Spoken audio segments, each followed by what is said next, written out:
A few months ago, I received a sales email. I usually would ignore emails like this, but for some reason, I read it. Let me read it to you. I run Real Clones AI. We make digital copies of influencers for their fans to chat with 24/7. We generated our first customer $23,000 in a month launching his digital clone. Let me know if you'd want us to create a product for you to monetize your following on autopilot. That sounds awful, so I didn't respond. But the rule of online sales is that you always follow up. So I got a second email. I wanted to share a quick story about another creator. He was coaching people one-on-one and in groups, helping them build personal brands. Great business, but it wasn't scalable.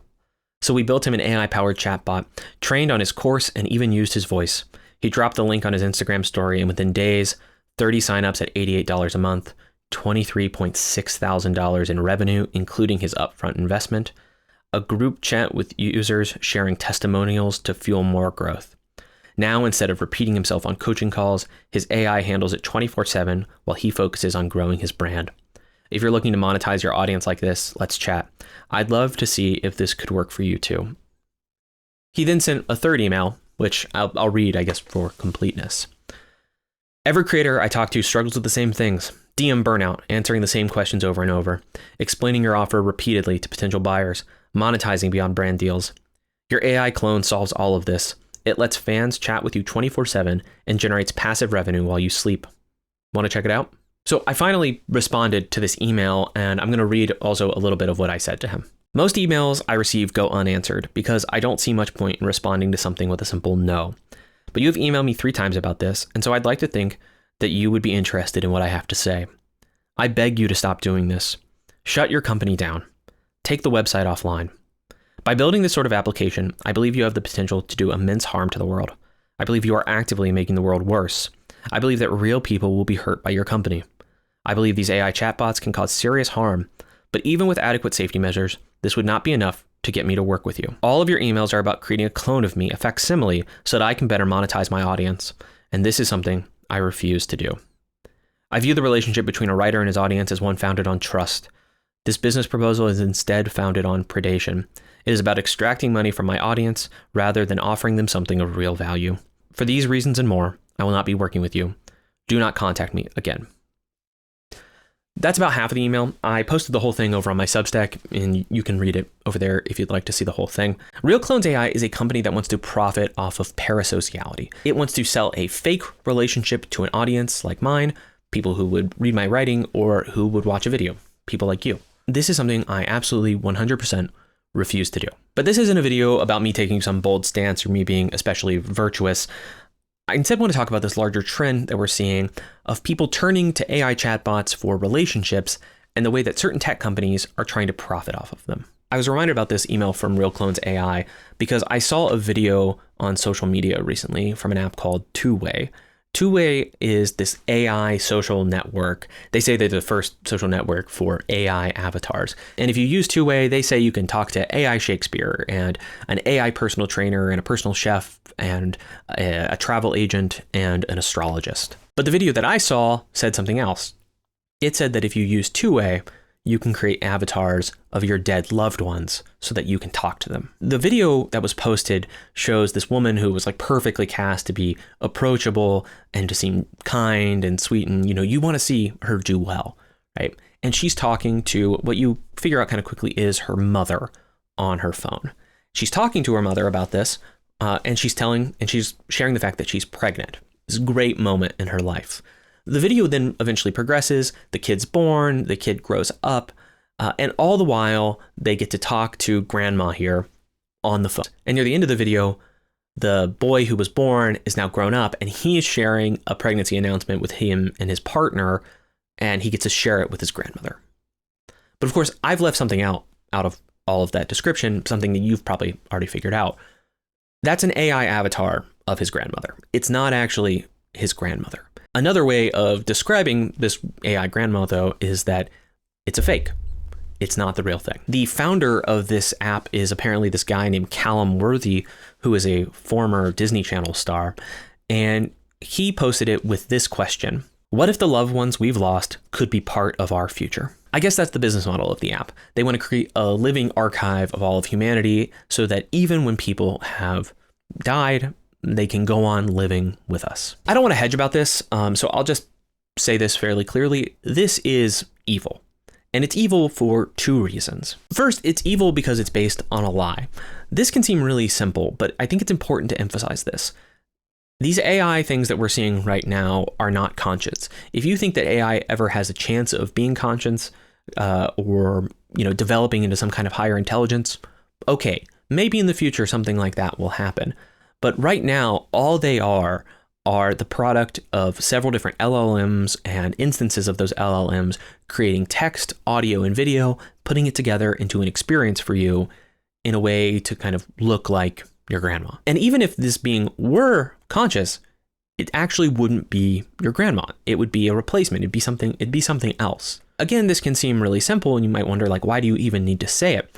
But increasingly, we're seeing people who want to talk to the dead through things like ChatGPT. In one murder trial recently, a judge allowed an AI avatar of the person who had been murdered to release a victim impact statement into the court. And I have no idea why that was allowed, because the judge should know that's not the person who died. It's just an AI. It's like someone else or something else replacing them in the purpose of this. But they allowed it. And you'll see other stories of people who lose loved ones and they start talking to ChatGPT about it. And eventually they start having conversations with ChatGPT role-playing as their loved ones. And so I think we have to be just really clear about this. It's not actually them. And companies that are telling you that they are letting those people, like the dead, keep on talking to you are lying to you. And the second reason that I call this evil is because they are specifically trying to productize grief. So they are taking one of the lowest and worst experiences that a human being can go through, and they are trying to turn it into an opportunity to get you trapped into a subscription. I didn't look specifically at two-ways pricing, but I've been on the internet long enough to know that basically here's how it goes. They probably offer a free trial. They probably offer maybe some free monthly credits, but eventually those will run out. And if you want to keep on talking to your AI grandma, then you are eventually going to have to pay money. And as we've seen with every kind of subscription or streaming service or basically anything else that we have seen online, especially over the last couple of years, the price will inevitably go up. There's actually a whole Black Mirror episode about this. Seems like it was really a case of someone seeing a sci-fi dystopia and thinking, that sounds like a good idea. Inevitably, they will ask you to pay more to keep on talking to your AI grandma. And you can imagine the sales pitch. They'll say, hey, for $20 a month, you can have unlimited conversations with her. Or when they need to raise the price, they might say, to have continued access to your loved ones, you need to pay. There's another way that you can think about this, which is that they come up to you and say, that's a nice grandma you have there. It'd be a shame if something happened to her. Do you have your credit card? Two-way is particularly egregious because they are pitching this to people who are grieving and who've lost someone. But fundamentally, they're doing the same exact thing as Real Clones AI. They're creating AI avatars, and then they are trying to profit off of our feeling or our longing for connection. Real Clones AI's business model relies on the fact that viewers and audience members want to connect with their favorite creators. They want to have conversations. I get emails and DMs and messages and comments every single day, sometimes asking me questions, asking for reading recommendations, asking if I'll read their writing, or sometimes just to say thank you. Or sometimes someone just wants to share a story with me. And I'm always really appreciative of this. It's impossible for me to answer all of them, but I'm really appreciative of this. But what Real Clones AI is doing is saying, hey, don't worry about responding to those. Instead, turn it into an opportunity for profit. So we'll create an AI clone for you. We'll charge $80 a month, which is an absurd price, but we'll charge $80 a month, and not everyone will buy it, but a few people might buy it, and you'll make some easy money.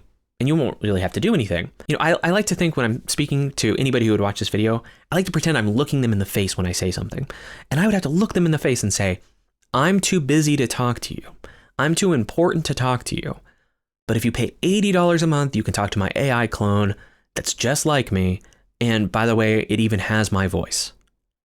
And when I think about the idea of looking someone in the face and saying that, I feel disgusted. I have no problem with people running a business and trying to make money, but I demand that we try to do it honestly. And I demand that we do it without being evil and exploiting people. And these companies, as far as I can tell, they are based on being exploitative. Recently, I was reading this book by Neil Postman.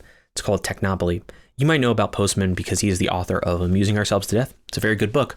Technopoly is an even better one. Postman wants to describe what he calls a technopoly, which is a world in which technology has come to dominate our lives. And it has even come to dominate the way that we think about the world. So in chapter 3 of the book, here's how he describes technopoly. Technopoly eliminates alternatives to itself in precisely the way Aldous Huxley outlined in Brave New World. It does not make them illegal. It does not make them immoral. It makes them invisible and therefore irrelevant.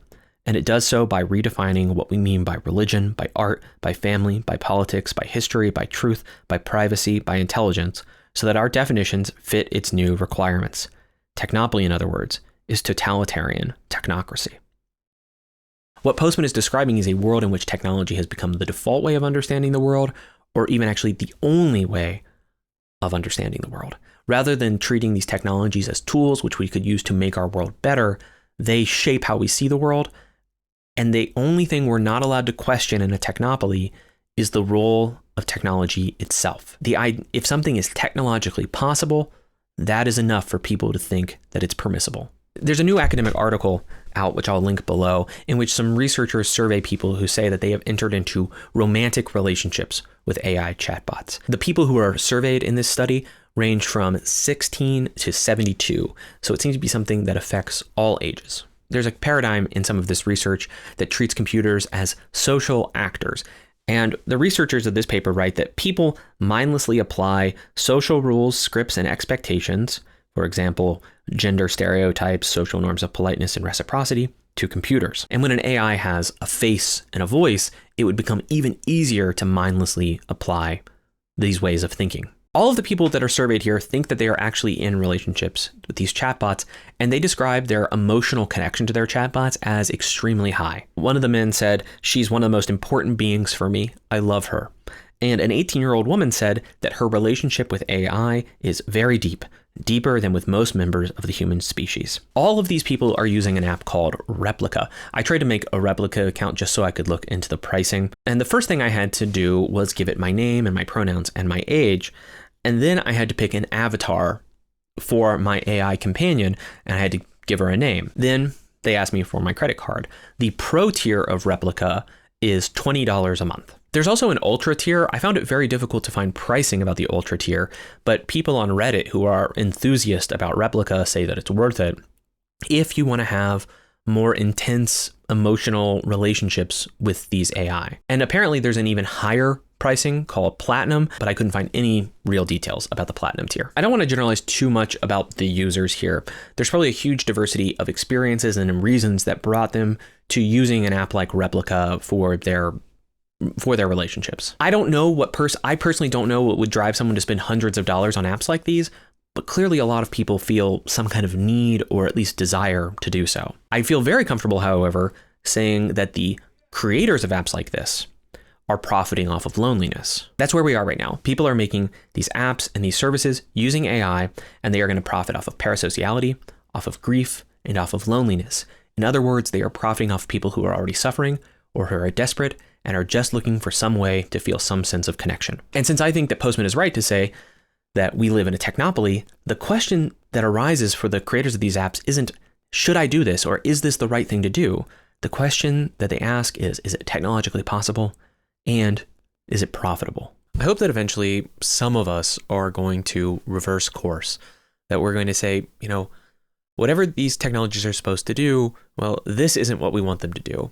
I thought that the promise of these AI technologies is that they were going to automate busy work, that they were going to get rid of all of the work that we didn't want to do so that we could focus on things that mattered, that things that were creative. I thought that the promise was that it would free up our time and then we would be able to actually focus on the things that we love. There isn't going to be an announcement about this for a little while longer, but for more than a year now, I have been working on a book. And one of the things that I'm going to do when I release that book is I'm going to tell people about it. I'll tell them on my newsletter, but I'll tell them on YouTube as well. It's just saying, hey, I made this book. I think it's worthwhile. And I'm hoping that you want to read it. And that's all I can really ever do, right? I can just say, I put thought or time or care into this. And that's why I think it might be, worth buying or checking out from your library or whatever. And I think that's the critical difference. It's that it's something that I put care into, and it was a way of, and I think that if you took the time to read it, maybe you'll get something out of it too. That's at least the hope when you write a book. If I had just put it into an LLM and said, hey, based on my videos and my other writing, write a 60,000 word book about this topic, I wouldn't be able to respect myself if I then tried to sell that to you. And I think that's part of the difference. I want to respect myself, but I also want to respect people like you. I want to respect people who watch my stuff or would potentially read me. I think those are the same people who are going to want to opt out more and more of whatever this stuff is that's being kind of shoved down our throats. And hopefully it's people who can see past the false promises of the AI industry, whether that means they're going to be able to write your books for you, or it means that they can solve your loneliness or bring your dead grandma back so that you can keep talking to her. Now, one of the best places on the internet that you can find real human stuff is over on Nebula. Nebula is a creator-owned streaming platform that is home to some of my favorite creators. There are too many to name, but just a couple like Religion for Breakfast or Thomas Flight or Man Carrying Thing. And of course, Lindsay Ellis. On Nebula, you find a curated experience that prioritizes thoughtfulness and being good to the people who subscribe. More and more, Nebula is producing originals that are only available on the platform. And one of our latest is Lindsay Ellis's new video that's all about Bluey adults. If you're like me and you have kids, you probably know an awful lot about Bluey. Just like the other day, my son went to a birthday party and it was entirely Bluey themed. Kids love Bluey, but you'll also know that for some reason, Bluey is really popular with adults, and that's actually the subject of Lindsay's new video. It's about the history of children's entertainment, but also about nostalgia and the way that these shows can play on our emotions and why they build such rabid adult fan bases too. I felt like I learned something, and I don't even have a TV. Like, I know about Bluey because of my son's friends, but I've never seen an episode in my life, and still I thought that the video was fascinating. Lindsay Ellis's videos are always like this, whether they're about Bluey or Jurassic Park or about the story of, John Lennon and Yoko Ono. I put my videos up on Nebula first, so you can always see my videos early on the platform. I'm a video ahead, so in fact, if you wanted to go and watch my latest video, you'd be able to do so just by going to Nebula using the link below. There's a QR code on the screen too, if that's easier for you. Right now, Nebula is offering free trials, so you can go and see it for yourself.